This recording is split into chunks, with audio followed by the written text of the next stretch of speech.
आप सभी आत्मीयजनों का, महानुभावों का स्वागत है।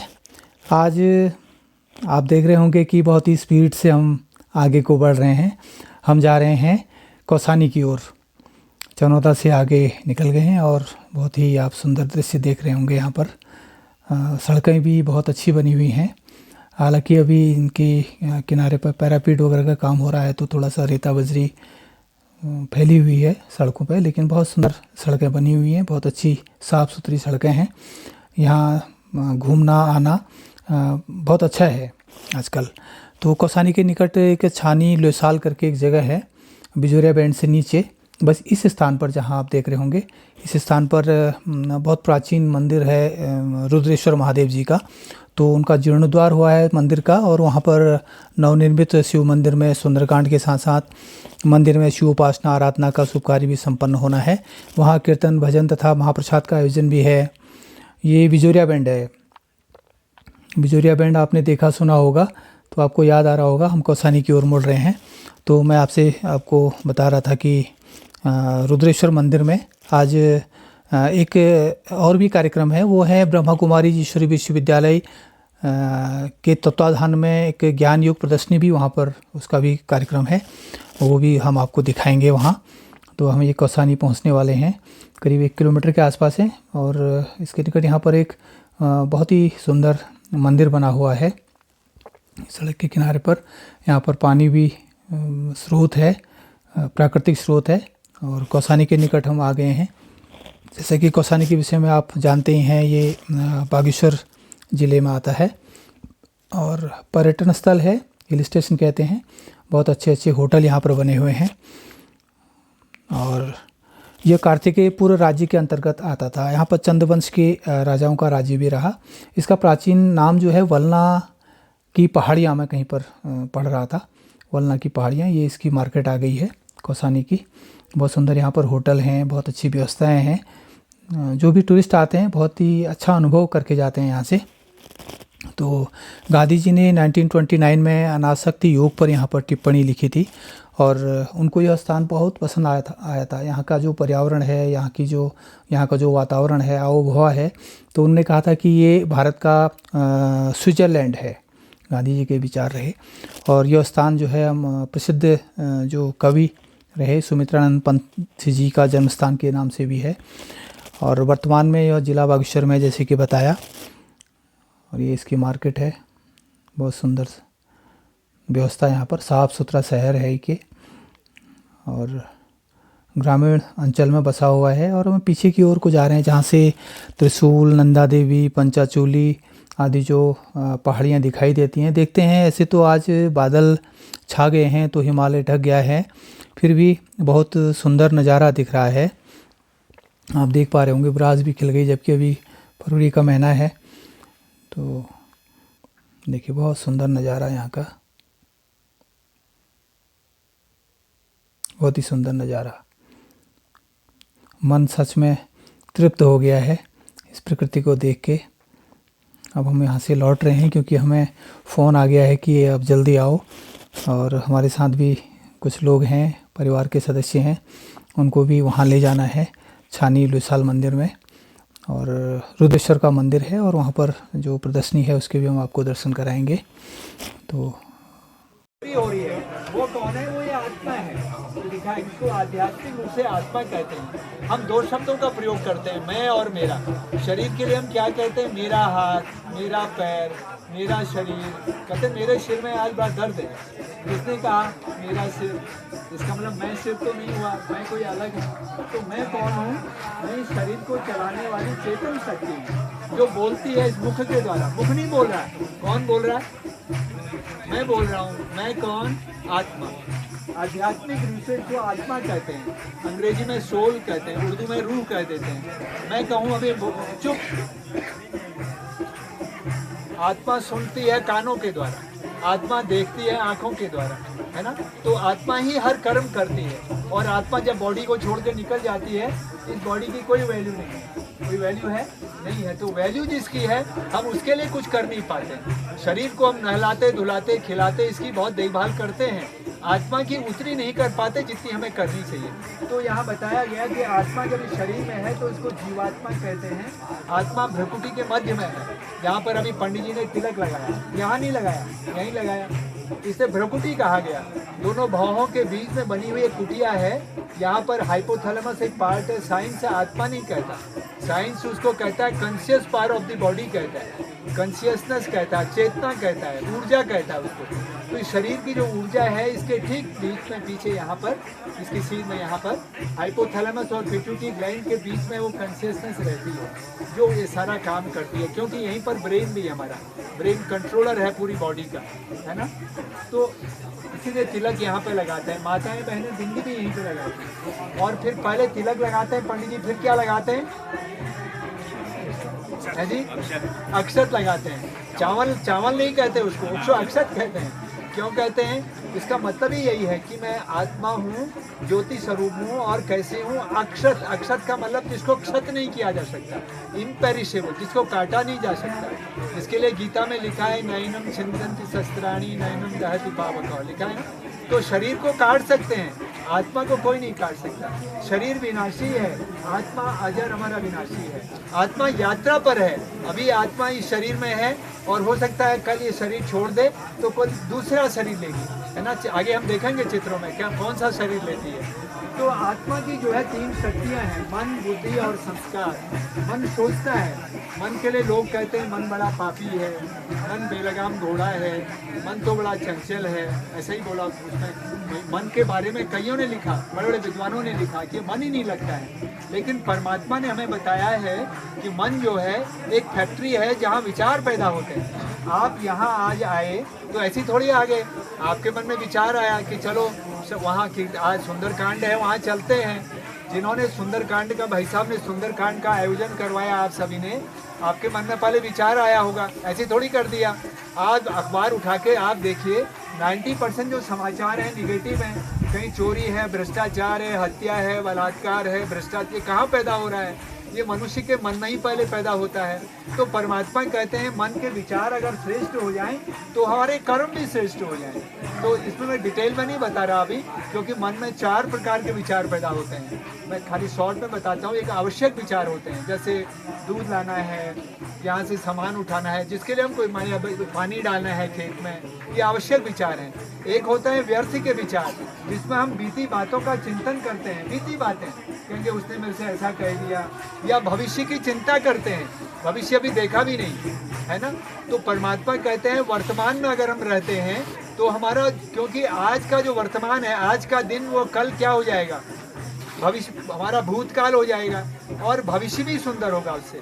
इसलिए हम वर्तमान को श्रेष्ठ बनाएं। तो तीसरे जो विचार होते हैं उनको नकारात्मक विचार, निगेटिव थॉट्स कहते हैं। वो जब काम, क्रोध, लोभ, मोह और अहंकार, इन 5 भूतों, 5 विकारों के वशीभूत होकर के हम जो विचार मन में आते हैं उनको कहते हैं निगेटिव थॉट्स। एक होता है पॉजिटिव, सकारात्मक विचार, श्रेष्ठ विचार। जैसे ये कार्य, हम इतना सुंदर कार्य यहाँ सुंदरकांड हो रहा है, ये एक श्रेष्ठ विचार है। ये पहले मन में आया तो हमने किया, है ना। तो ये मन में ही विचार पैदा होते हैं। दूसरी ये पावर है हमारी शक्ति, इसको बुद्धि कहा जाता है। बुद्धि निर्णय लेती है क्या सही है क्या गलत है। इसीलिए जब कोई गलत काम करता है कहते हैं इसकी बुद्धि खराब हो गई है, ऐसा ही बोलते हैं। मैं छोटा सा था, ईजा के साथ जाता था मंदिर में, वो कहते थे हे भगवान ये कर सद्बुद्धि दिया कृष्ण। सद्बुद्धि का मतलब क्या हुआ? वो बुद्धि जिसके द्वारा सत्य और असत्य को जान सके, राइट और रॉन्ग की पहचान कर सके। मन में तो अनेक विचार आएंगे, मेरे मन में विचार आए मैं यहाँ जाता हूँ, यहाँ से कूदता हूँ नीचे, अभी बुद्धि क्या कहेगी? अरे सर फट जाएगा, नीचे कूदेगा, ये कहेगा। और बुद्धि खराब हो गई तो हो गया काम फिर, है ना। तो बुद्धि क्या है? आज परमात्मा कहते हैं सबकी बुद्धि जो है अभी क्या है? नकारात्मकता की तरफ है। बुद्धि जैसे मलिन है, इसीलिए भगवान को याद करते हैं हम, और परमात्मा को दिव्य बुद्धि विधाता भी कहते हैं। वो हमारी बुद्धि को प्रकाशित करता है, जिससे हम सही विचार भी करते हैं। और बुद्धि के निर्णय के बाद हम जो कर्म करते हैं, ये देखा गया आपने, कर्म करते हैं, उससे हमारी आदत बन जाती है। जिसको पर्सनालिटी ट्रेट्स भी कहा जाता है, व्यक्तित्व कहा जाता है। आध्यात्मिक भाषा में उसको संस्कार कहते हैं। रहने वाले बिलोरिया लोसाल के रहने वाले होंगे। मैंने कहा जी मैं यहीं सोमेश्वर का रहने वाला हूँ, वैसे तो दिल्ली में रहता हूँ, लेकिन मैं आज अगर ये शरीर छोड़ दूँ तो मेरा ये घर तो ख़त्म हो गया। तो शरीर विनाशी है तो ये घर जो आप कह रहे हैं ये भी विनाशी है। तो अजर और अविनाशी आत्मा का घर कहाँ है? क्योंकि वैसे भी इसको क्या कहते हैं, ये तो रैन बसेरा है, मुसाफिर खाना है, इसको रंगमंच भी कहते हैं। हम सभी अपने अपने एक्ट कर रहे हैं, जिसको जो एक्ट मिली हुई है बिल्कुल एक्यूरेट एक्ट कर रहा है वो। ये शेक्सपियर ने कहा the world is like a stage बोला, ये संसार एक रंगमंच है, हम सभी इसमें अपना अपना रोल प्ले करने वाले एक्टर हैं। आपकी एक्ट मेरे से नहीं मिलती, उनकी भाई साहब की एक्ट उनसे भी नहीं मिलती, तो हम सबकी बड़ी यूनिक एक्ट है। ऐसा नहीं मेरी एक्ट बहुत अच्छी है, ऐसा नहीं है, हम सभी का रोल बहुत अच्छा है, क्योंकि आपका रोल मैं प्ले नहीं कर सकता और मेरा रोल जो है आप प्ले नहीं कर सकते, तो हम सबका बड़ा यूनिक रोल है इसमें। लेकिन रोल प्ले करने वाली कौन है? वो सोल, ये आत्मा है। तो आत्माओं का जो निवास स्थान है, ये यहाँ पर हम बैठे हैं अभी, साकार मनुष्य लोग। सूरज चांद सितारों से पार एक लोक और है, यहाँ देवताओं का निवास स्थान है, इसके बारे में कभी बाद में आपको बताएंगे। और इसके ऊपर एक लोक और है, यहाँ हमारा लाल प्रकाश है, ये हमारा घर है, जिसको परलोक, ब्रह्मलोक, परम धाम, शांति धाम, मुक्ति धाम, क्रिश्चियन लोग इसको स्वीट साइलेंट टूम बोलते हैं, मुसलमान का ही सातवां आसमान कहते हैं। तो हम सभी एक ही घर के रहने वाले हैं, हमारा निवास है, यह फिक्स स्थान है इनका। देखिए आप यहाँ पर आकर के हमारे जाति, धर्म, भाषा, लिंग, ये सब भेद यहाँ होता है, शरीर धारण करते हैं। आत्मा का कोई धर्म जाति भेद नहीं है। और हमारे शरीर के तो हम आगे देखेंगे उसमें, तो यहाँ इनकी संख्या निश्चित है, ये करीब 850 करोड़ हैं। आत्मा जब यहाँ आती है, ये शरीर धारण करती है, वापस जाने का मार्ग भूल जाती है, यही जन्म मरण के चक्कर में पड़ जाती है। इसीलिए आज जनसंख्या लगभग 850 करोड़ होने को है। और जब इंसान दुखी होता है तो क्या कहता है? हे भगवान मुझे तो मुक्ति दे दो, कई कहते हैं ना, मुसलमान भाई भी कहते हैं ओ पाक परवरदिगार मुझे उठा ले, क्रिश्चियन भी कहते हैं ओ गॉड फादर लिबरेट मी, ऐसा बोलते हैं। अब कौन मुक्ति देगा, कौन उठाएगा, कौन लिबरेट करेगा, ये किसी को नहीं मालूम। तो परमात्मा कहते हैं, अभी जो डायरेक्टर हैं, अब सर्व आत्माओं के पिता परमात्मा हैं, वो भी यहाँ आए हुए हैं। वो कहते हैं अभी जैसे आपने पिक्चर देखी होगी कितने 3 घंटे की होती है, तो 3 घंटे की लास्ट टाइम तक क्या होता है, सारे एक्टर आ जाते हैं, फिर क्या होता है,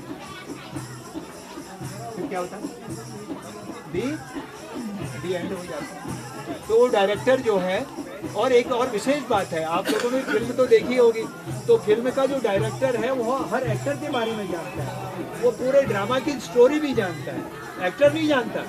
तो वो जो डायरेक्टर है परमात्मा, जिसके बारे में हम आगे देखते हैं, जिनका यादगार मंदिर बना हुआ है, वो आकर अभी बता रहे हैं कि ये ड्रामा का लास्ट सीन चल रहा है, अभी सबको जाना है वापस अपने घर की ओर, सबको होलसेल में। इसीलिए शिव की, जब अभी शिवरात्रि आएगी, उनकी एक आरती भी गाते हैं। क्या गाते हैं? वो शिव की चली बारात, कहते हैं ना, शिव कुछ बारात ऐसे गायन है, शिव की बारात जब गई तो सब गए, देवता, भूत, प्रेत, सब उसके साथ चले। तो सभी आत्माओं को, जो हम आत्माएं आज जैसे बहुत लूली लंगड़ी भूत प्रेत जैसी हो गई हैं, सभी आत्माओं को घर जाने का भी समय आया है। तो परमात्मा कहते हैं घर जाने से पहले क्या करना पड़ेगा? हम कोई भी चीज़ प्रारंभिक अवस्था में प्योर होती है, पवित्र होती है, धीरे धीरे पुरानी हो जाती है। तो आत्मा भी जब यहाँ इस सृष्टि रंगमंच में आई तो प्योर थी, धीरे धीरे पतित बन गई। इसीलिए हम मंदिर में रोज गाते हैं। क्या गाते हैं? पंडित जी भी गा रहे थे, मैं मूर्ख खल कामी पाप हरो देवा। वैसे तो आप मुझे कहो ये मूर्ख, तो मैं कहूँगा दाजू ठीक ढंग बात करो, लेकिन अभी तो मैंने बोला मंदिर में मैं मूर्ख खल कामी। तो परमात्मा कहते हैं वास्तव में हम पतित बन गए, मूर्ख बन गए, ऐसे थे नहीं, भगवान ने ऐसा नहीं बनाया था। वैसे तो हम कहते हैं देख तेरे संसार की हालत क्या हो गई भगवान, लेकिन ये भगवान ने थोड़ी ये दुनिया ऐसी बनाई। भगवान ने जो दुनिया बनाई थी वो कुछ और थी, वो हम आगे चित्र में देखेंगे। लेकिन अभी हमें घर जाना है, तो घर जाने के 2 रास्ते हैं। एक तो परमात्मा कहते हैं कि चलते फिरते खाते पीते उठते जागते सोते जागते मुझे याद करो, अर्थात ये मन को मेरे में लगाओ। ये मन ही तो नहीं लगता भगवान में, पूजा भी आरती भी कर रहे होते तो मन कहीं और भाग रहा होता है ना। तो मन को परमात्मा में लगाने के लिए परमात्मा हमें वो विधि बताते हैं जिसको राजयोग कहते हैं। और एक रास्ता और है प्योरीफाई होने का, पावन बनने का, मार खा के भी जो है आत्मा पावन बनती है। जैसे एक छोटी सी स्टोरी बताता हूँ। 5 मंजिल का मकान है ना, तो बच्चा नीचे, माँ जो है उसको तैयार करके नीचे खेलने के लिए भेजती है। अब शाम हो जाती है, मम्मी आवाज़ लगाती है, बेटा आ जाओ, मैंने तुम्हारे लिए बहुत बढ़िया खीर बनाई हुई है, आओ जल्दी। तो वो बेटा क्या कहता है, अभी आया, बस, तो फिर खेलने में लग जाता है। मम्मी फिर आवाज़ देते, बेटा आ जाओ, अंधेरा हो रहा है, शाम हो रही है। वो कहता है, वो क्या कहता है बच्चा, मम्मी अभी आया, वो फिर दोस्तों के साथ खेलने में लग जाता है। फिर मम्मी जोर से आवाज़ लगाती है, जल्दी आओ, वो फिर भी नहीं आता। फिर क्या, माँ फिर नीचे खुद आकर के बच्चे के कान पकड़ के 2 चांटे लगा के फिर ऊपर ले जाती है। तो प्यार से हमें ऊपर जाना है, क्योंकि परमात्मा हमारा सब कुछ है, माता पिता है। हम रोज मंदिर में गाते हैं, त्वमेव माताश्च पिता त्वमेव बंधुश्च सखा त्वमेव। अंत में ये भी बोल देते हैं, त्वमेव सर्वम मम देव देव, तुम मेरे सब कुछ हो भी बोल देते हैं। खाली बोलते हैं, है नहीं। हमने तो बहुत बनाए हैं, अपने अनेक बनाए हुए हैं। अब परमात्मा कहते हैं कि सर्व संबंधों से मुझे याद करो, रहो घर में ही, परिवार के बीच में ही रहो, लेकिन मुझे भी अपना सर्व संबंधी बनाओ, जिससे आत्मा पावन बन करके अपने घर चली जाएगी। अब वो कौन है परमात्मा, कौन है इस वर्ल्ड ड्रामा का डायरेक्टर? तो हमारे 2 बाप हैं, 2 पिता हैं हमारे। आप कहेंगे कैसी बात कह रहे हैं? एक तो शरीर के पिताजी, शरीर के पिताजी तो आपके अलग हैं, इनके अलग हैं, मेरे अलग हैं, इनके सबके अलग अलग हैं। और आत्मा का पिता जो है हम सबका एक है, इसीलिए उसको परम पिता परम आत्मा कहते हैं। तो परमात्मा आकर के अभी हम अपने बारे में कौन बताएगा? आज भगवान को तो सब मानते हैं दुनिया में, लेकिन अजीब सी बात है, उसको कोई गॉड कहता है, अल्लाह कहता है, प्रभु कहता है, ईश्वर कहता है। लेकिन देखा जाए तो जितने मनुष्य हैं उतने भगवान बना रखे हैं। तो परमात्मा कहते हैं, स्वयं आकर के अपना परिचय देते हैं। इसलिए उसको क्या कहते हैं? शंभु, स्वयंभू कहते हैं, जो स्वयं धरा पर आते हैं। खुदा कहते हैं, खुदा का मतलब खुदा,